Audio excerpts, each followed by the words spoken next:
Hi friends, அஸ்ஸலாமு அலைக்கும். நிறையவே ஹெல்த் பெனிஃபிட்ஸ் இருக்க கருப்பு கவுனி கருப்பு ரெண்டையும் சேர்த்து பவுடர் பண்ணிட்டு அதை வச்சு என்ன ரெசிபிஸ்லாம் பண்ணலாங்கிறது தான் பார்க்க போறோம். கண்டிப்பாக நம்ம டயட்டில் இந்த ஃபுட்டை ஆட் பண்ணிக்கணும். ஃபஸ்ட்டு வெள்ளை பாகு காய்ச்சிக்கலாம். இதுக்கு 1/2 கப் வாட்டரில் ஒரு 200 கிராம்ஸ் வெள்ளத்தை பாயில் பண்ணி எடுத்துக்கலாம். கன்சிஸ்டன்சி எதுவும் தேவையில்லை. நம்ம ரெடி பண்ணி வச்சிருக்க பவுடர்லேருந்து ஒரு 3 டேபிள் ஸ்பூன் எடுத்து எந்தவித கட்டியும் இல்லாமல் தண்ணி வச்சு கரைச்சிக்கிறேன். வேற ஒரு பாத்திரத்தில் 2 கப் வாட்டர் வச்சு பாயில் பண்ணிக்கலாம். நீங்கள் இதுக்கு பதிலாக பால் கூட ஆட் பண்ணிக்கலாம். கரைச்சி வச்சிருக்க அந்த பவுடரை ஆட் பண்ணி நல்லா கைவிடாமல் கிண்டி கொஞ்சம் திக்கானோடனே எனக்கு சேவரி வெர்ஷன் பண்ணுறதுக்காக எடுத்து வச்சுக்கிறேன். இப்போ இதில் நம்ம கரைச்சி வச்சிருக்க வெள்ளத்தை எந்தவித தூசியும் இல்லாமல் வடிகட்டிட்டு இது கூட ஆட் பண்ணி மறுபடியும் ஒரு 2-3 மினிட்ஸ்க்கு நல்லா மிக்ஸ் பண்ணிக்கலாம். நீங்களும் என்ன மாதிரி வாட்டரே யூஸ் பண்ணி பண்றீங்கன்னா இந்த ஸ்டேஜ்ல ஒரு cup thick coconut milk mix பண்ணி விட்டுட்டு 2 tablespoon shredded coconut, cashews, dry grapes add பண்ணிக்கலாம். நீங்க இதை நல்லெண்ணெயில தாளிச்சு கொட்டினீங்கன்னா இன்னுமே நல்ல வாசனையா டேஸ்டா இருக்கும். சூப்பர் ஃபில்லிங் அண்ட் ஹெல்தியான பிரேக்ஃபாஸ்ட். சேவரி வெர்ஷனுக்கு salt and butter milk add பண்ணி மிக்ஸ் பண்ணி லட்டு பண்றதுக்கு நான் இங்க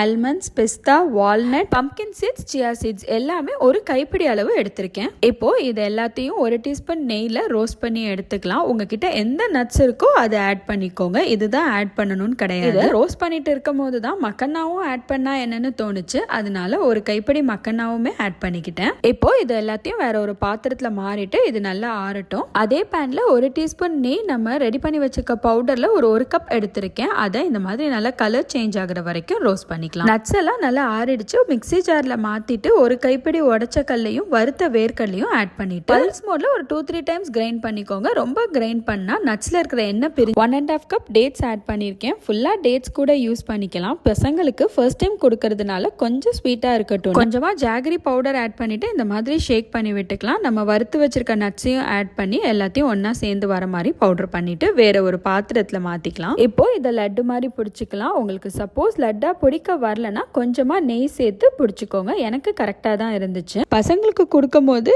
இதெல்லாம் ஆட் பண்ணியிருக்கோம்னு சொல்லவே தேவையில்லை. அவங்களுக்கும் நம்ம சொல்லாம கண்டிப்பா தெரியாது. ஜஸ்ட் ஒரு ஸ்வீட் பண்ணியிருக்கேன், ட்ரை பண்ணுங்கன்னு சொல்லி கொடுத்து பாருங்க. கண்டிப்பா ரொம்பவே பிடிச்சு சாப்பிடுவாங்க. நான் என் கிட்ஸுக்கு ஹெல்த்தியான ஃபுட்ஸை இப்படிதான் பழக்கினேன். இதோட டேஸ்ட் ரொம்பவே சூப்பரா இருந்துச்சு. பசங்க 2 பேருக்கும் ரொம்பவே பிடிச்சிருந்துச்சு. இவ்வளோ இன்கிரீடியன்ஸ் ஆட் பண்ணியிருந்தோங்கிறது தெரியவே இல்லை. அந்த தம்ஸ் அப்பை பார்த்த உடனே எனக்கும் ரொம்ப ஹாப்பி. இந்த ஹெல்த் மிக்ஸ் ரெடி பண்றதுக்கு 1 கப் கருப்பு கவுனியை இந்த மாதிரி 2-3 மினிட்ஸ்க்கு மீடியம் ஃப்ளேம்ல நல்லா ட்ரை ரோஸ்ட் பண்ணா இந்த பாப்கார்ன் மாதிரி இப்படி பொரிஞ்சு வரும். எல்லாமே பொரியணும்னு அவசியம் இல்லை. ஒரு 4-5 பொரிஞ்ச உடனே ஸ்டவ்வை ஆஃப் பண்ணிருங்க. இல்லைன்னா ஒரு மாதிரி அடிப்பிடிச்ச ஸ்மெல் வந்துடும். அடுத்து அதே பேன்ல 1 கப் கருப்பு உளுந்து ட்ரை ரோஸ்ட் பண்ணிக்கலாம். நான் முழு உளுந்தா எடுத்திருக்கிறதுனால ஒரு 4-5 வெள்ளை உளுந்து எடுத்திருக்கேன். அப்பதான் நம்மளுக்கு அது ரோஸ்ட் ஆயிடுச்சா இல்லையான்னு தெரியும். இந்த மாதிரி கலர் சேஞ்ச் ஆனோடனே வேற ஒரு பிளேட்ல மாத்திட்டு இது நல்லா ஆறின உடனே நம்ம பவுடர் பண்ணிக்கலாம். ஏர்டைட் பாக்ஸ்ல ஒரு 3 மந்த்ஸ்க்கு ஸ்டோர் பண்ணி ரெசிபிஸ் மட்டும் தான் ட்ரை பண்ண போறீங்கன்னா ஏலக்காய் பவுடர் ஆட் பண்ணி ரெசிபிஸ் எல்லாமே கண்டிப்பா ட்ரை பண்ணி பாருங்க ஃப்ரெண்ட்ஸ். தேங்க்ஸ் ஃபார் வாட்சிங்.